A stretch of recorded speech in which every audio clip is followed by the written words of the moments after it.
కొబ్బరికాయ కొట్టేందుకు డబ్బులు వసూలు చేస్తున్నారని బద్దిపోచమ్మ ఆలయంలో భక్తులు ఆవేదన వ్యక్తం చేస్తున్నారు.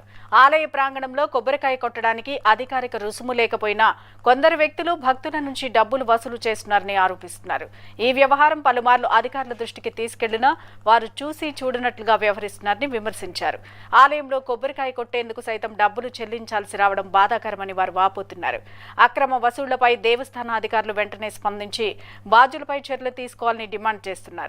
భక్తులకు ఇబ్బందులు కలగకుండా చర్యలు చేపట్టాలని కోరుతున్నారు.